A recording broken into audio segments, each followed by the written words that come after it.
Vous savez, on me demande souvent, Oprah, comment avez-vous fait? Comment une petite fille, née dans la pauvreté la plus extrême du Mississippi rural, qu'est-elle devenue la première femme noire milliardaire des États-Unis? Comment ai-je construit un empire médiatique qui a touché des centaines de millions de personnes à travers le monde? Comment ai-je transformé chaque échec en tremplin vers le succès? Eh bien, laissez-moi vous dire quelque chose. Ce n'était pas un conte de fées. Loin de là. C'était du sang, des larmes, de la sueur et une volonté de faire, de transformer chaque traumatisme, chaque rejet, chaque humiliation en carburant pour avancer. C'était des nuits blanches à pleurer dans mon oreiller, des matins à me regarder dans le miroir en me demandant si j'allais survivre à une journée de plus. C'était tomber 1000 fois et se relever 1001 fois. Aujourd'hui, je vais vous raconter mon histoire. Toute mon histoire. Les parties dont je ne parle presque jamais. Les moments où j'aurais pu abandonner. Les instants où tout semblait perdu. Mais aussi les tournants décisifs qui ont changé ma vie à jamais. Les personnes qui ont cru en moi quand je ne croyais plus en moi-même. Les décisions qui ont fait toute la différence. Alors installez-vous confortablement. Préparez-vous, parce que ce voyage, c'est le mien. Mais d'une certaine manière, c'est peut-être aussi le vôtre. Peut-être que vous vous reconnaîtrez dans certaines de mes luttes. Peut-être que mes chutes vous rappelleront les vôtres. Et peut-être, juste peut-être, que mon histoire vous donnera le courage de continuer à avancer, même quand tout semble impossible. Je suis né le 29 janvier 1954 à Kosciuszko, Mississippi. Un petit point sur la carte américaine.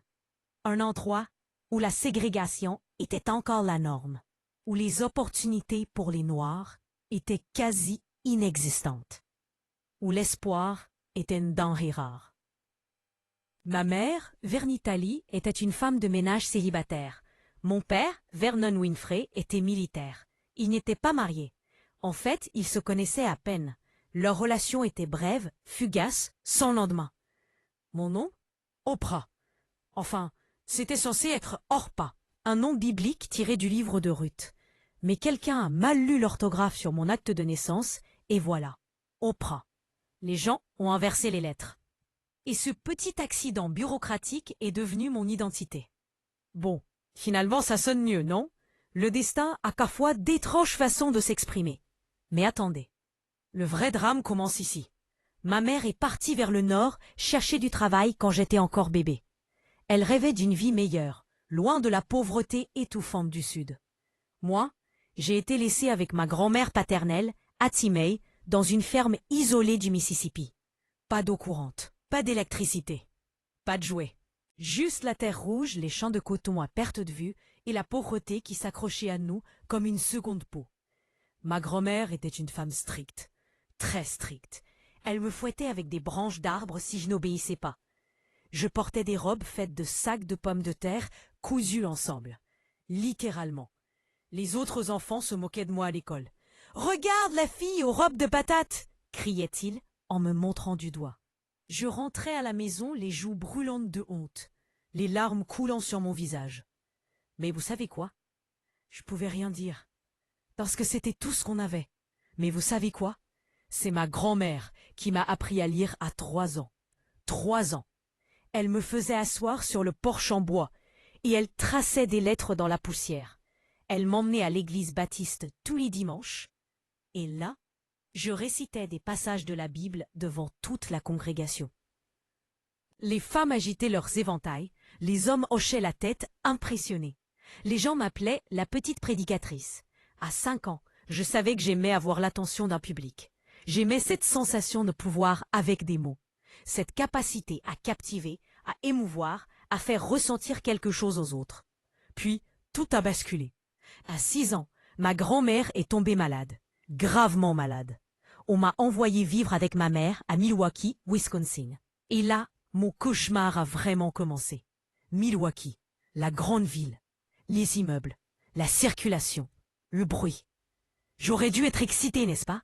Retrouver ma mère, avoir une vraie maison avec l'électricité et l'eau courante, peut-être même avoir des jouets, des vraies robes, une vie normale. Sauf que ma mère travaillait tout le temps.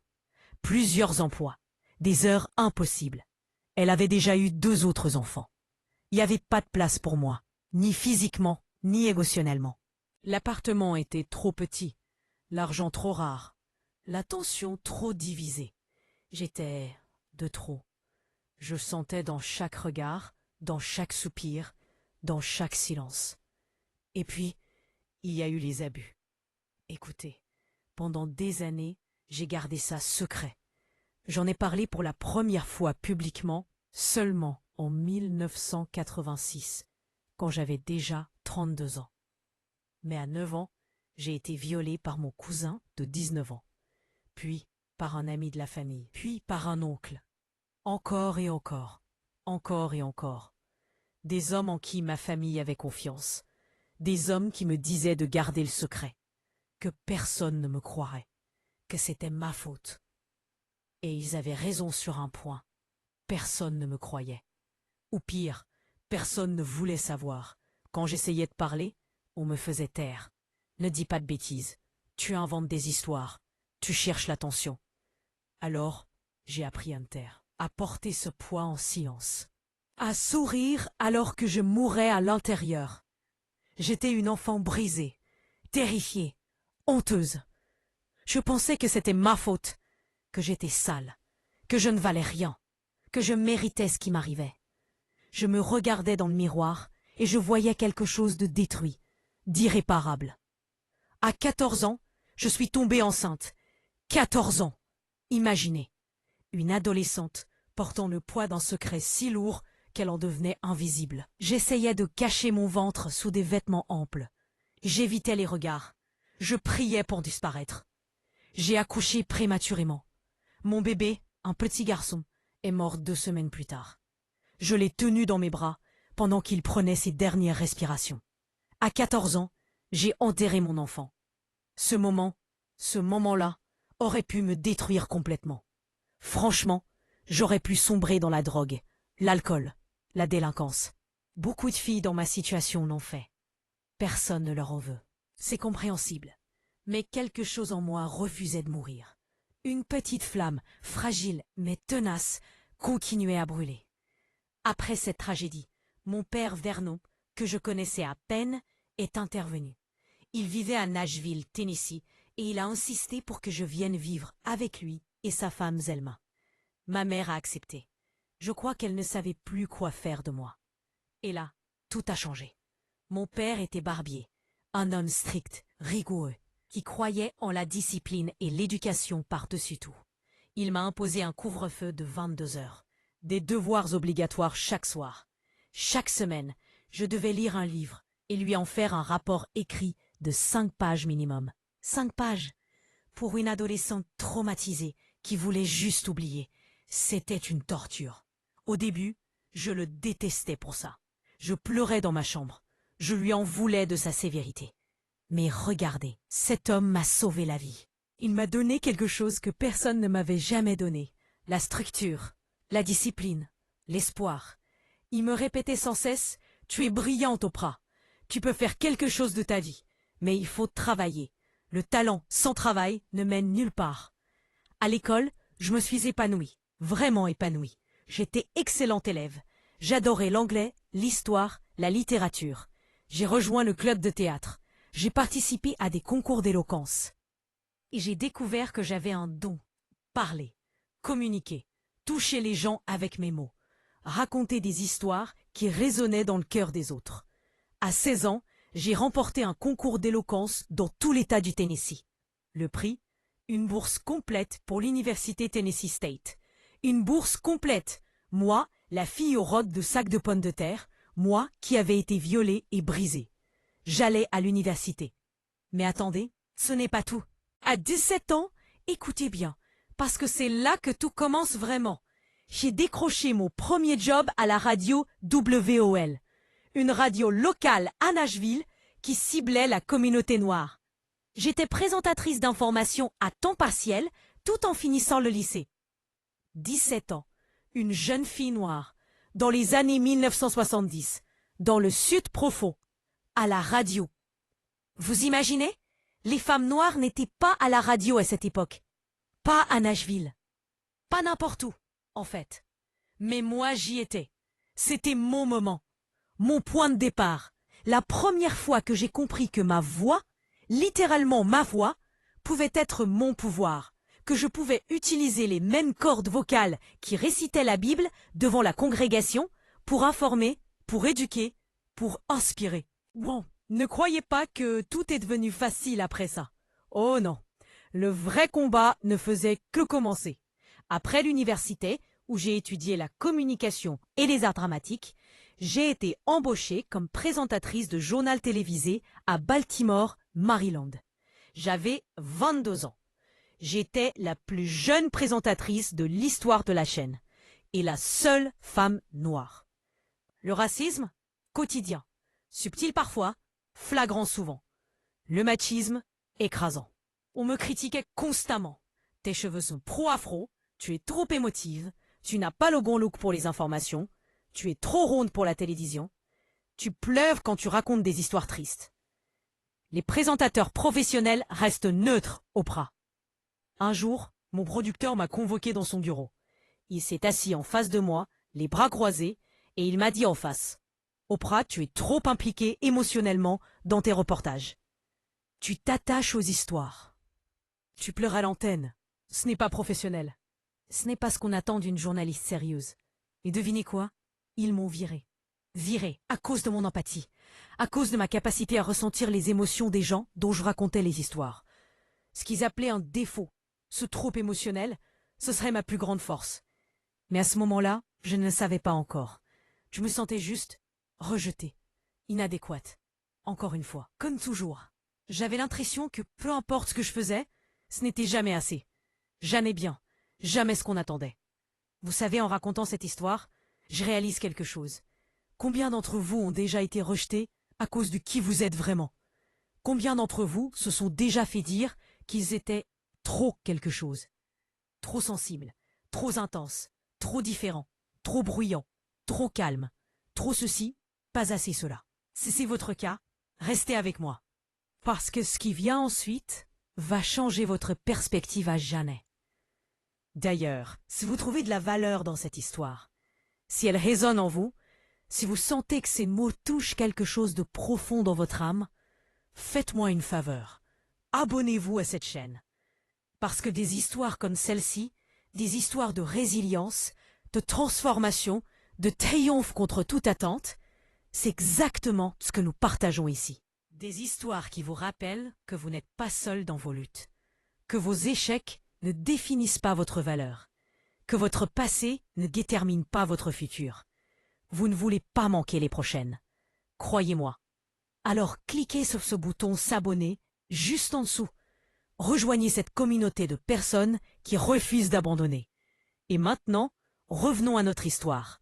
Après mon licenciement du journal télévisé, la chaîne de Baltimore ne savait pas trop quoi faire de moi.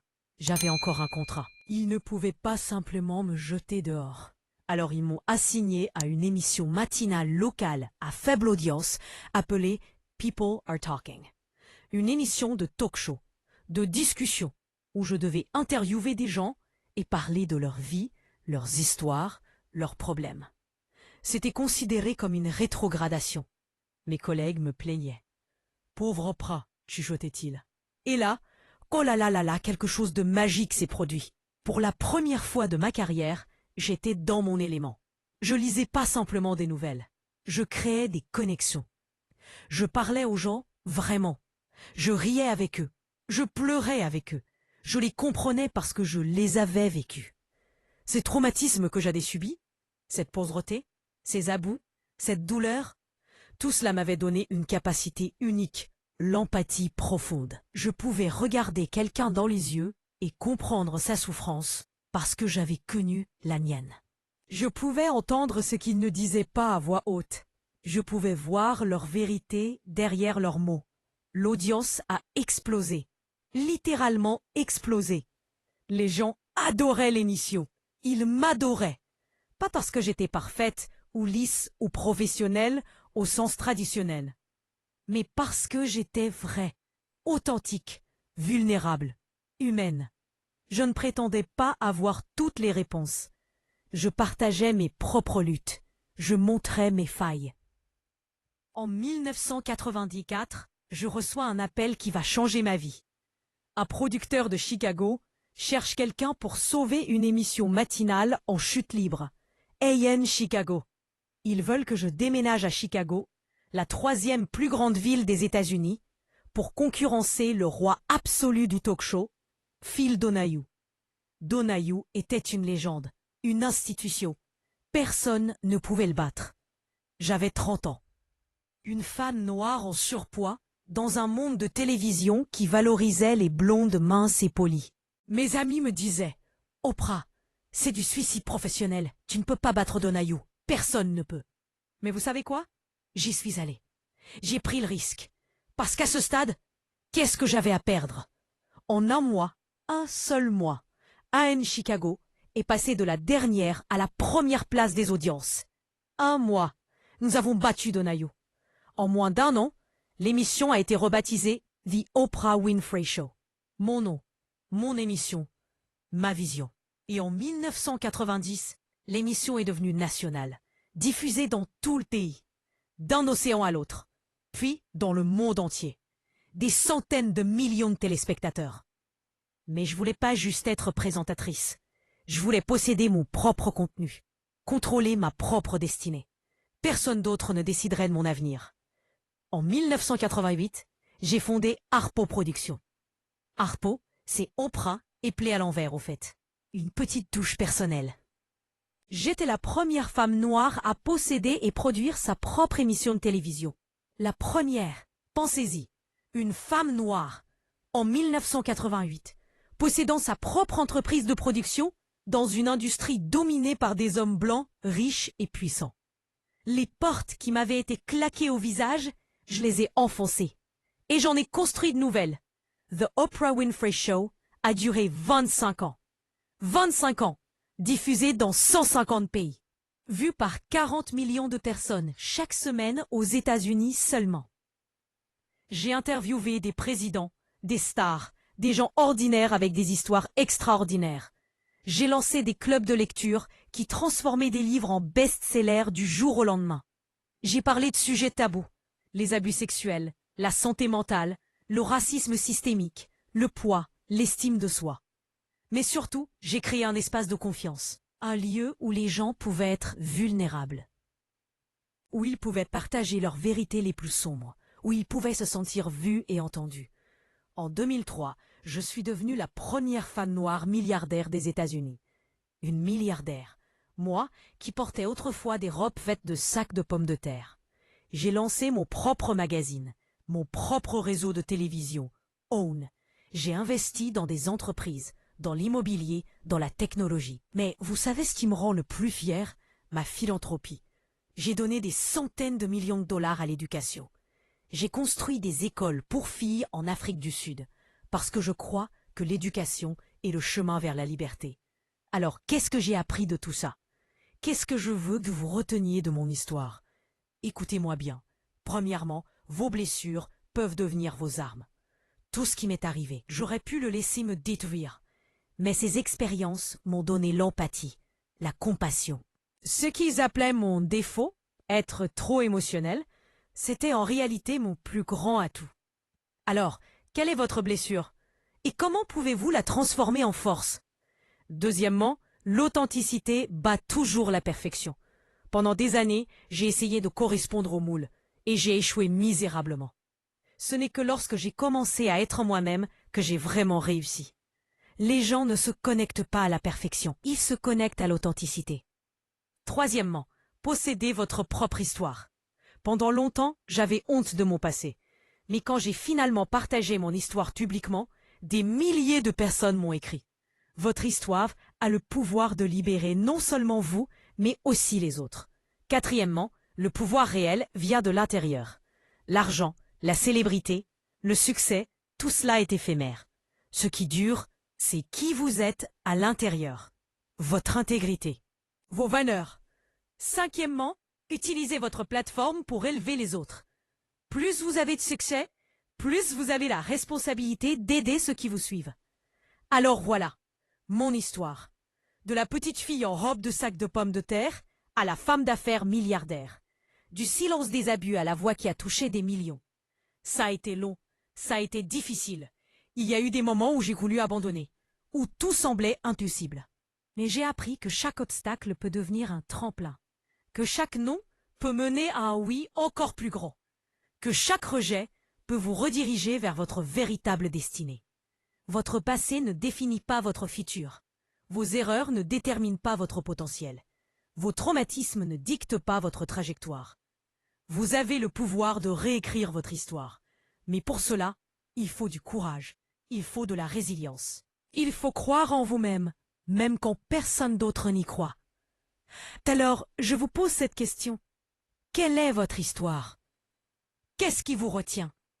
Et surtout, qu'allez-vous faire maintenant? Parce que le monde a besoin de votre voix, de votre vérité, de votre lumière.